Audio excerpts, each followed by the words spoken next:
Are you worried about the United States in the year 2025?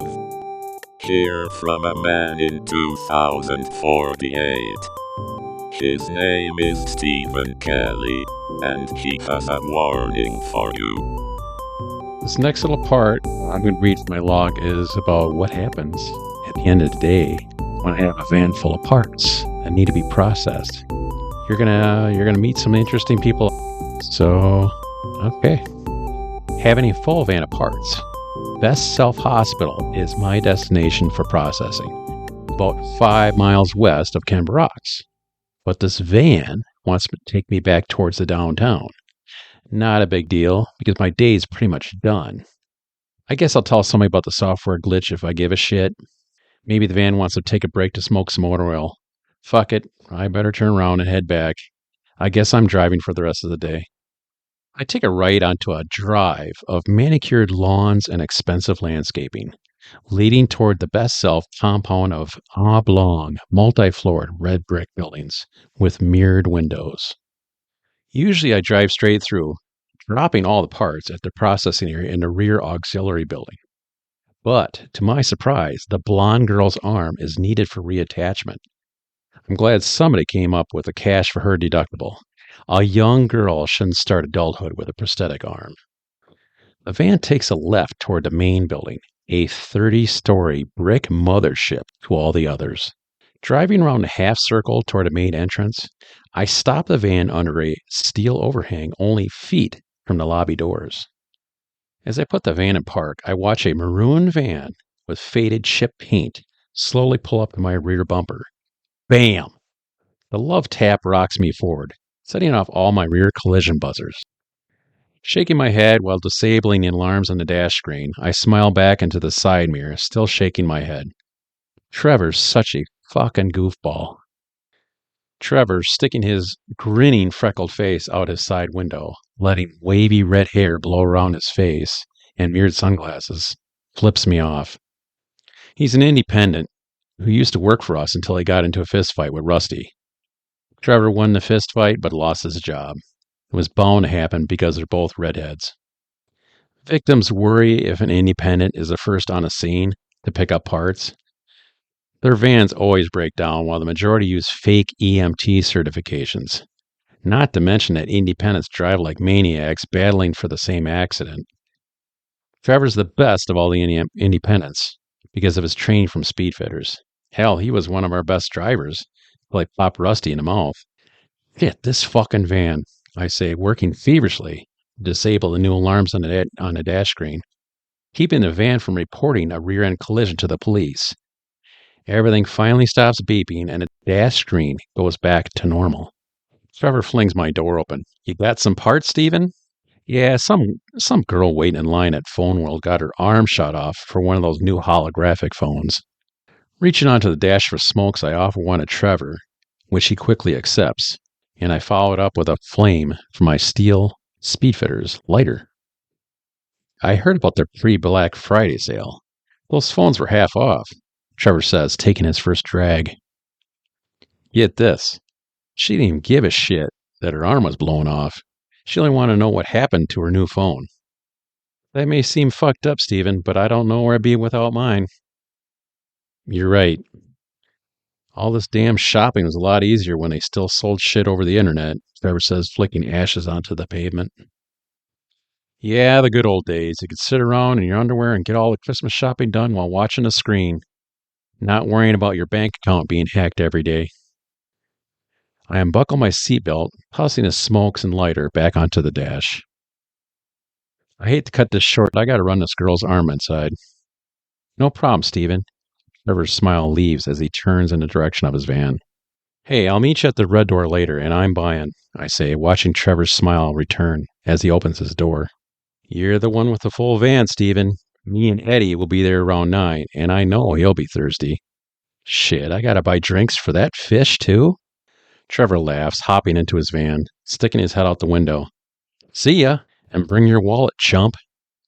He revs his engine and drives in reverse the whole length of the half circle onto the street, shifting his van into drive and smoking the tires as he races past. Trevor sticks his arm out the window, giving me the bird. After opening the rear van doors, I press the release button on a containment unit for the top left cartridge. A puff of air releases the cartridge as I slowly slide it free, grabbing the handle and resting it on the ground, deciding whether or not to lug it through the lobby. Damn, these things get heavier every time I lift them. Tony, a bouncer-sized security guard, who looks like he should be guarding gold instead of sick people, meets me at the van. He yanks up the arm cartridge, placing it on a blue BestSelf wheelchair. Busy, Tony? Nah, it's slower than shit. You and Trevor are the only choppers I've seen all day. Tony pushes the wheelchair to the sliding lobby doors as I follow. I've always been amazed by the drabness of this enormous lobby, with its white marble floor, brick walls with prints of landscape, and artificial floor plants.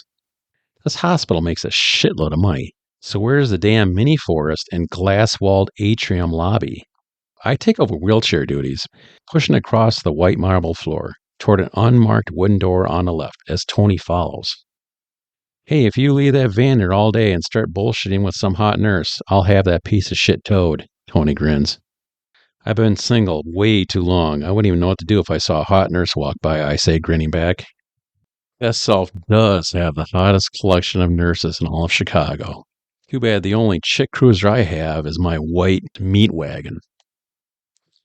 I parked the wheelchair outside the wooden door. There's no sign saying human parts processing room.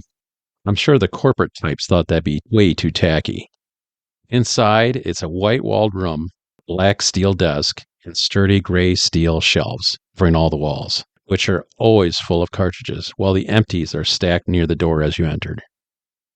As I push the wheelchair into the room, Margaret immediately checks the small touchscreen on the side of the cartridge, examining the rest of it for damage or leaks. She's a troll of a woman who hates the world and anyone that pushes cartridges into this room. This cartridge, I'm docking you $25 for having it here late. $25? That's bullshit. I was here. Margaret and I lock into a death stare. We can argue if you want, and I'll add $5 for every minute you keep me from in-processing this cartridge, she says, smirking.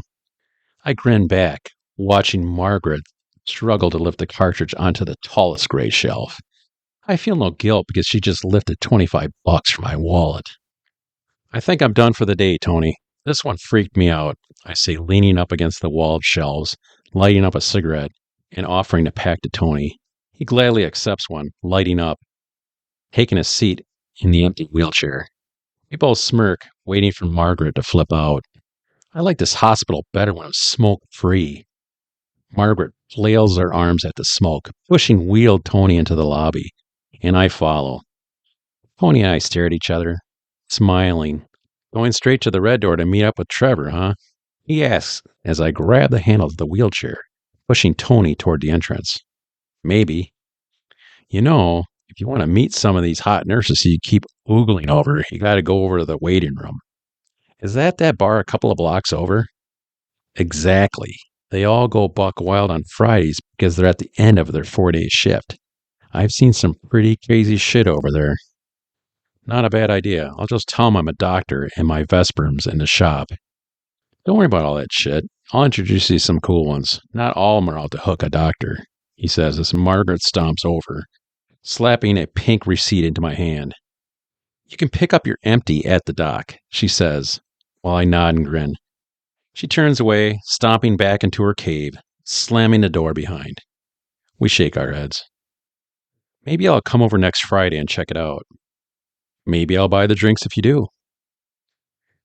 An independent driver struggles past us with a long black cartridge, definitely a whole leg. He stands outside Margaret's cave door waiting. We both eyeball the driver, a tall, skinny, brown-haired kid, barely out of high school, wearing blood-smeared jeans and a blue t-shirt, tapping politely on Margaret's cave door. He's someone else who's made bad choices. Seeing him makes me wish I could turn back the clock and change all this bullshit. Hey, kid, bang on the door hard or she'll never hear you, I yell, and we both snicker.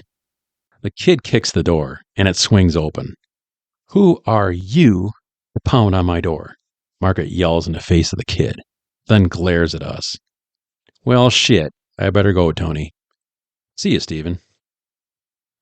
Hopping into my van, I immediately touch the dash screen, radioing to Rusty. Going out for service for the rest of the day, boss. So early? Rusty replies. I puked out breakfast earlier and can't hold any food down. Well, you made your daily quota like always, turtlefuck. I guess I'll see you Friday. I'll work tomorrow if you need me. Well, I'd take you up on that if the offices were open. Forget it. Enjoy Thanksgiving with your family. Leaning back into the seat, I take a long drag off the rest of this cigarette. Touching a few buttons on the dash screen revs the engine, and a van proceeds slowly around a half circle with a cheap tour of the landscaping. I hope this van drops me off at my apartment, going to the garage like it's supposed to. One time this damn thing drove all the way to Toledo by itself. You can blame that one on the human that programmed it. This is the end of the transmission.